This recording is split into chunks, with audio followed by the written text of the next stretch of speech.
Welcome to Farther Down the Rabbit Hole. My name is Paula Gloria, and on this show we like to go into topics more deeply. So I'm especially happy to have with me the mistress of going into topics more deeply. So Deandrea, thank you for joining me on the show. Well, I want to thank you, Paula, for having me on your program, because you're one of the producers that I have an immense amount of respect for. Oh, let's see, maybe that's a call. Hello? Paula. All right, you're on show, you're live. Oh, I'm live. Yeah, what's up, Victor? I'm just tied down with a little work. I've got to make a fast stop. Okay, We'll we'll catch you later. Bye. Bye. Anyway, I just want to say to the audience, that was Victor Taplin, and he's been helping me get this stream up. And on the days that we have problems getting the stream up, I'm still going to carry on and record it, just so through the transparency, I can empower you, the viewer, to start to create, be your own broadcaster. In other words, this is knowledge that is so powerful that if it's in the hands of more people and more people use it, you can take information and hopefully you'll check it out, and we can also have like panels and reviews of peers, so that it'll be self-regulating and the right knowledge and the truth will emerge. That's what my dream is, and that's why I want people to sort of see what this process is about. Exactly. So what Paul is saying, in essence, is knowledge is power. Right. And you're empowering the people with your program, because you're letting people know what's really going on in the world. And that's the purpose of my program. Right. Neither one of us have entertainment programs, which I Right. don't have anything against. There's enough of them, but Right. it's mind-boggling what the difference between your program and corporate media. Yeah. And you don't hold bars. So Right. that's what Paul is trying to say. She's this Yeah. programming, and she wants all of you who have knowledge that you need to expose to get it out, Yeah. to do the same thing Paul is doing. Yeah. That was my hope, is that as we just start doing it, you just get into it and you show, and maybe you goof up and you show the goof ups. But there's something I've noticed in my YouTube postings, because when you're on YouTube, people can leave comments, and I've learned so much from those comments. Sometimes it's a little painful, but I take it in, and sometimes I go to the person's site and I said, this is more their problem than mine, because when you click on the name, you can go into the site and then you see what they've collected. So if they've collected stuff that doesn't seem to be of such huge socially redeeming value, then I don't worry about it too much. But if, on the other hand, they have a collection of videos that looks like they're very thoughtful, then I respect that comment and I look into it and see if there's something I can do better. And I've had professors call me up, and we've had discussions. Well, that's exactly why you're doing so well. You're doing so well because you're completely improving yourself, and that's how Yeah. all of us do better. Right. You know. That's what I'm trying, because my feeling is that with MNN, it was wonderful that you could get any message you wanted out and there was no censorship. But there also wasn't that feedback mechanism that you have when you have a real job, because if the boss doesn't like it, or the advertisers aren't finding that it's inspiring their buyers, which of course you don't want to sell out to people who are just consuming, but if they feel that it's, for whatever reason, you're not getting that feedback. And so I thought, and then the producers themselves might be inhibited to tell each other for fear of hurting each other's feelings, what they thought of their show. And so you don't get feedback, but on YouTube you do. Yeah, exactly. And then my hope is that we as producers, we can keep sitting together and start saying, well, maybe like this or like that. Like the other day, Alan saw little Dyandria, I think for the first time. For the first time. For the first time, because I'm editing that into different shows of mine to try to understand several topics. First, transparency in media, because Deandrea is probably the most courageous story I know of. and really showing what public access can be. And then straight out, just because of my interest in pedophilia. So he came over once while that was on, and he goes, wow, because all of a sudden he got it. You know, people were, why don't you tell your story before I, because there'll be viewers. We're limited at a half an hour? Yeah, but we'll do another show. Well, Stay tuned for part 2, because we're going to spill very on. quickly. My husband is a retired detective, and he had sexually assaulted my daughter. He had also abused her in many other ways. He killed her dog, and a little Yorkshire Terrier, kicked it down the stairs. Lots of other things. But in any event, the sexual abuse was discovered by doctors from Bellevue Hospital, and that was done like an accident. They were doing a routine checkup, and a doctor points to my daughter's vagina and asks her, did anybody ever touch you down there? And being only, I believe she was 7 years old at the time, children are spontaneous. And she said, well, yes, my daddy used to. And that was the end of that. I told the doctor, I said, listen, I already served him with divorce. He's out of the house and my daughter is safe.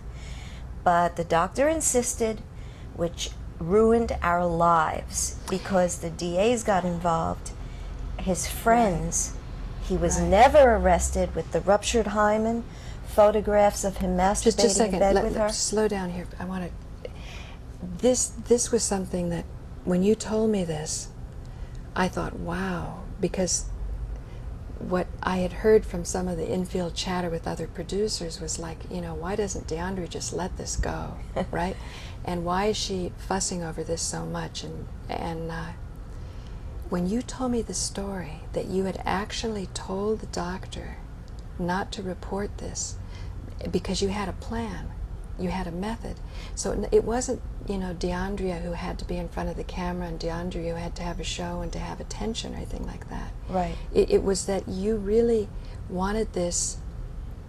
You wanted to protect your child. Yes, I just wanted her to move on with life. Yes, in the most efficient way possible. Exactly. So what someone told me was that doctors are required by law to report this, so that in a way this is sort of a tragedy of circumstances that the doctor had to report it. So I just wanted Paula, to take time. In spite of the fact that, yes, it's true, they're mandated sources.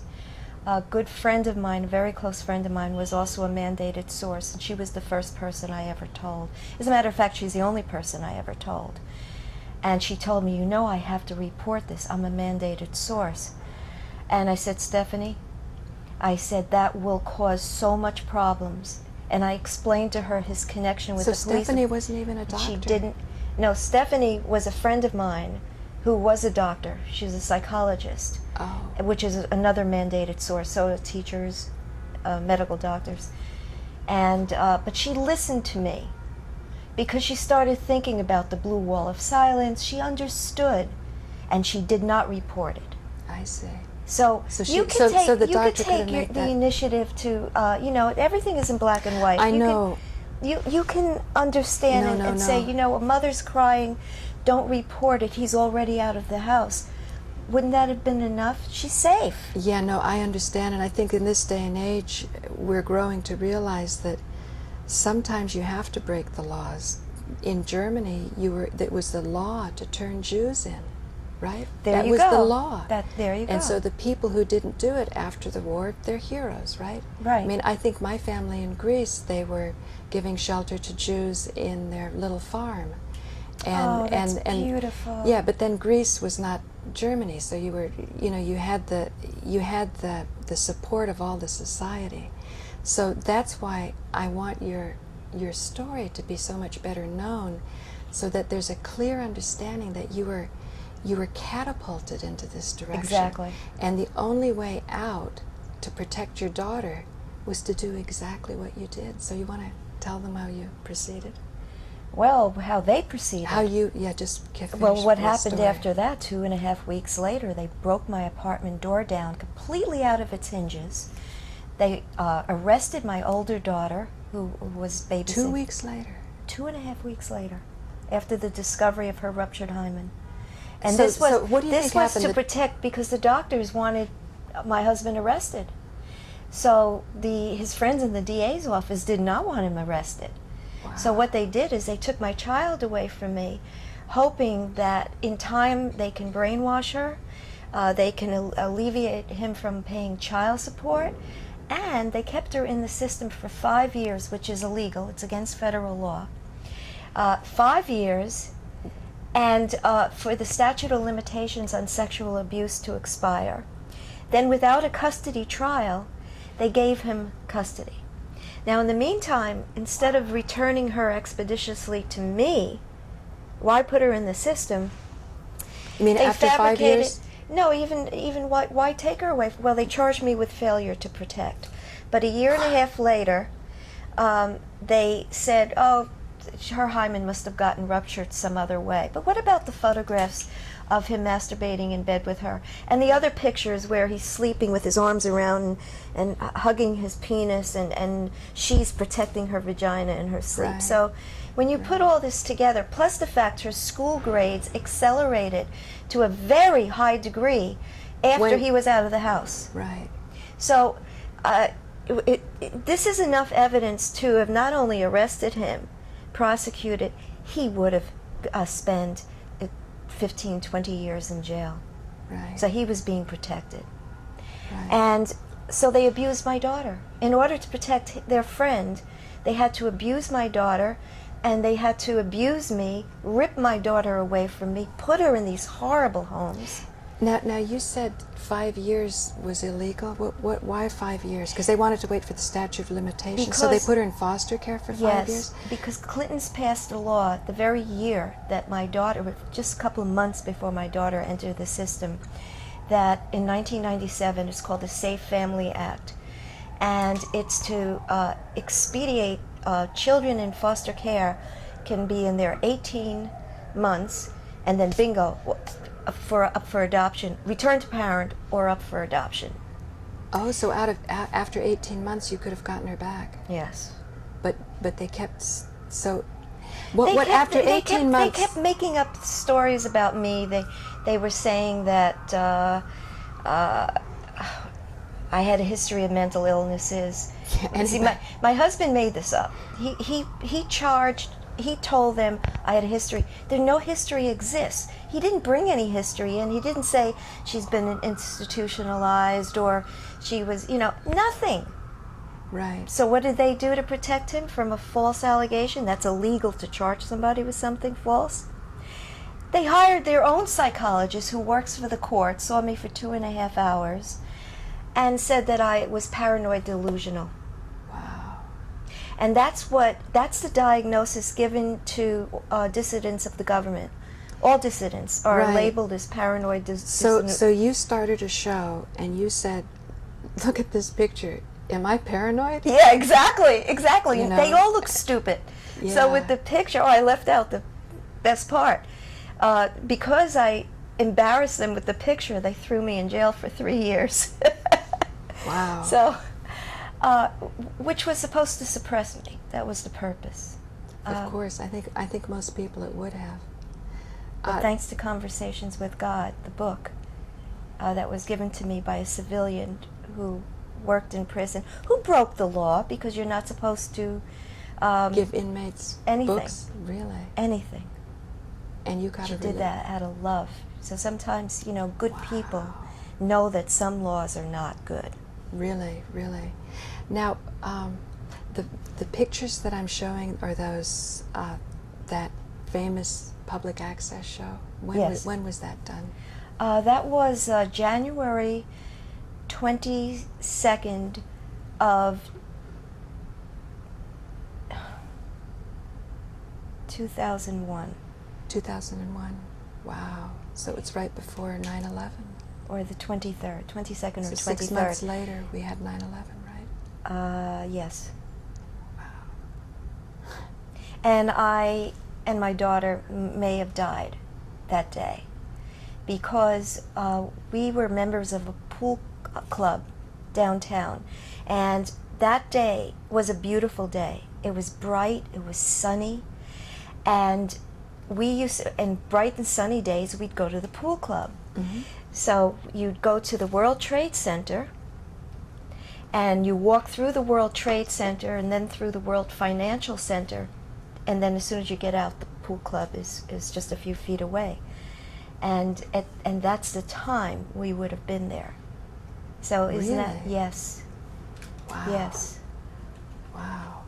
Can you imagine? Yeah, I mean, where do you think, oh, now, here's the best. Just lately, because of the power of the internet, we can express ourselves more, but knowledge is always a big responsibility. And so the other day, Deandria told me that there's another episode. What happened when you were looking up your name? Oh yes, if you go in the internet and you just write in Dyandria period, you find lots of things. But I saw my daughter. Because you have the same name. We have the same name. Right. So you saw a lot of the postings we've done, and I mean that's how the search engines work. Yes. But now tell people about it, because I think this is a whole new chapter. About my daughter's Yeah, and well-being? about the evolution of the whole process. It's to be expected. She's drinking, she's smoking, she's doing drugs. How would somebody know that from the internet? I was surprised. when Because you they told me. tell. Children are free speakers, and they talk about their lives. They do journals on the internet. They like the transparency and the Well, exposure. they think everything is okay. They're young. They don't know. I mean, they don't. Was she writing a private letter to someone else that the search engines got into? It was another. Search engines got into it because her name is my name, and so it was somebody else's diary talking about my daughter and her doing all these things together. Somebody else's diary. Yes. And somebody else posted their diary because it's sort of a fun, groovy thing for teens to do. Yes, that's what they're doing nowadays. In my day, It must have been I don't like- want to date myself, but in my day we had these little books, Right. the diary, and you would write all your thoughts and feelings in Right. your little book. They don't do that anymore. Now they're Now typing people in post their it on the life, their photographs, their life, their sex. She's associating with girls who are very actively, they're sluts. Yeah. Wow. And this is not the little girl that I raised.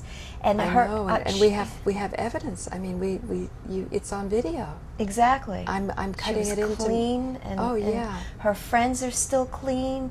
None of them are wearing makeup. None of that. They're all participating in healthy activities, whereas she is she's living life in the fast lane.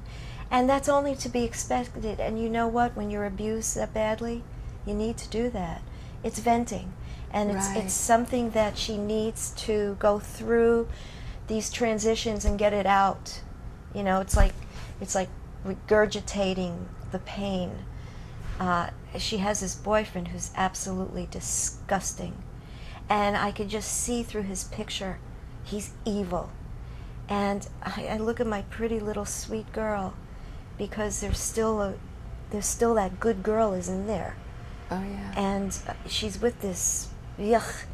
And that's because we marry our dads. Uh-huh. And But this you is- have a little weakness there too, because the guy was handsome. I saw pictures of him. Well, You know, you no, must have- I know that, but that You weakness know? that I had, I've been cured. I don't have that I've weakness seen the light. anymore. Yes. But I think, you know, when we get older, we get wiser too. You know, experience, and now she's young, and I didn't get smart until this tragedy happened. I realized this is it. I'm only going to date really good men, good human beings. I don't care what they look like, but they have to be really good. And I'm not dating because I can't find one. You know, New York City is a tough place. It really is. well, I'm looking You for know, a when- country boy in a big city. They're just not here. but you're not a country girl, Deandria. Well, I mean with value. Yeah. A country boy values. I mean values. I mean values and very intelligent. And you know how you're so into the health foods? Right. I want him to be that way too. Yeah.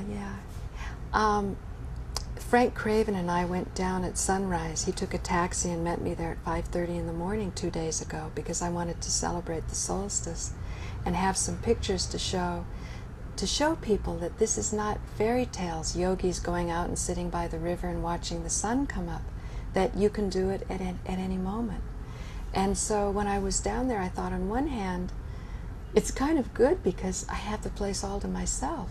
You know, the first time I did it, there was a street person who was, you know, sleeping outside. And he, you know what he said to me? He goes, "Don't jump." That in other words, this he thought you were there to commit suicide? Yes, he oh thought my I was God, up that's to so me. funny. I know. So I thought, this is He what must have seen it.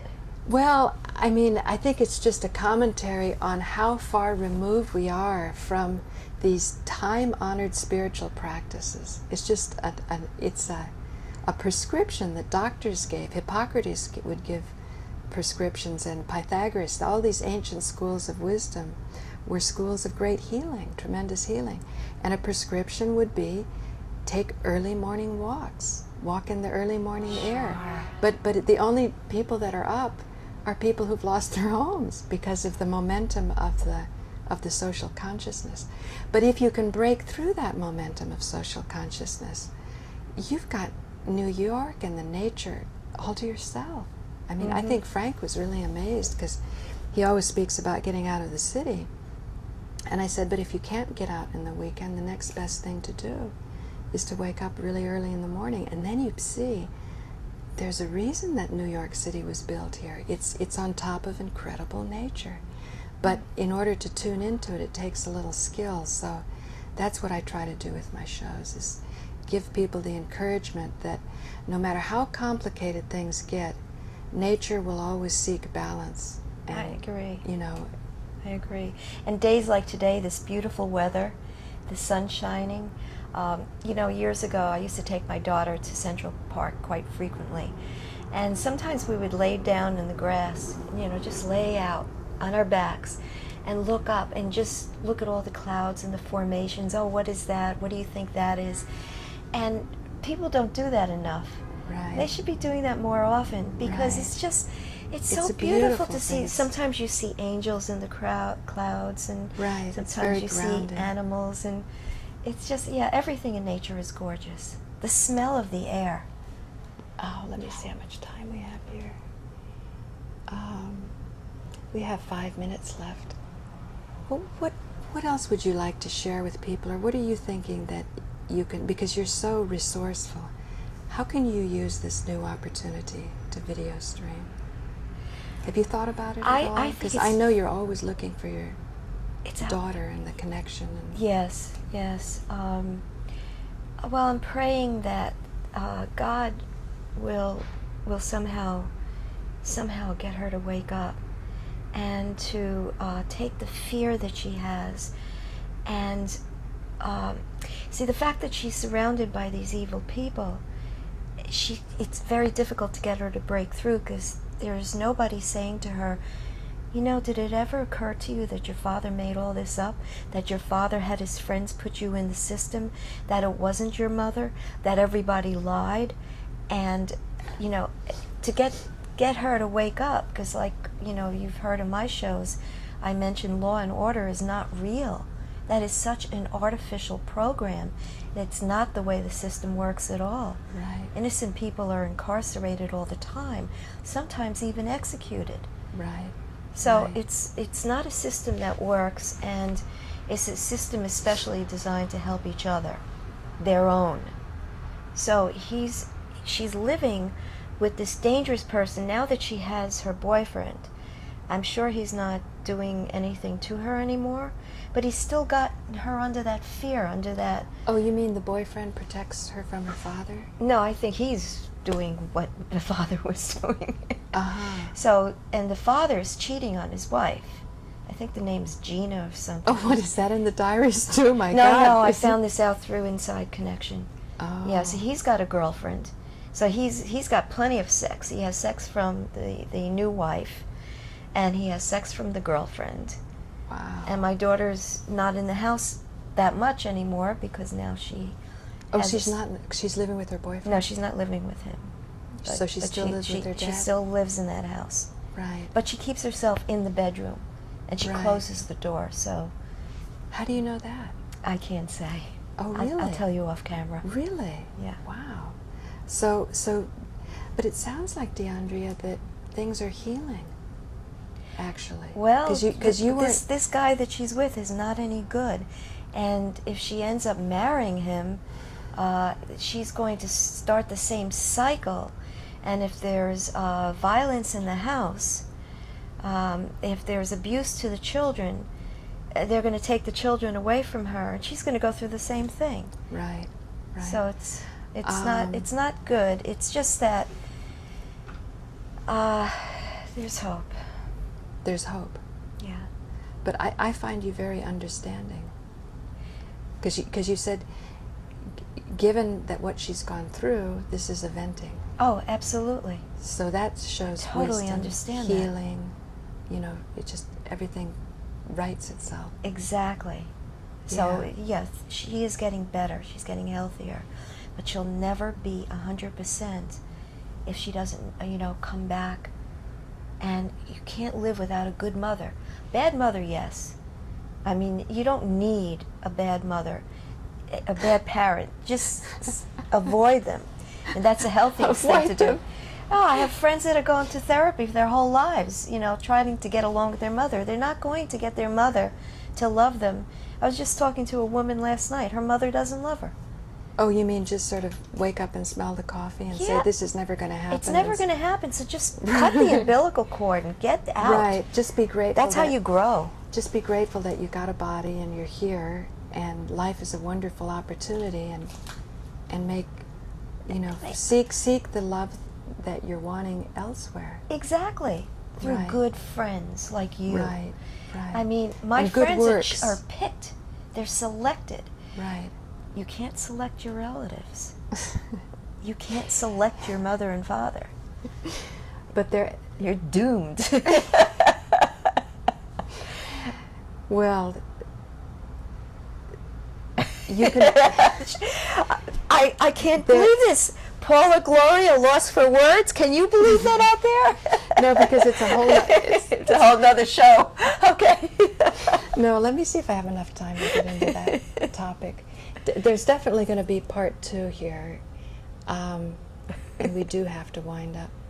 So thank you for joining me. My name is Paula Gloria, and this has been Farther Down the Rabbit Hole, and we've been with Deandrea, and she's the host of The Real News, which is Friday at 5:30. So be sure to call in and stay tuned for part 2. Thanks.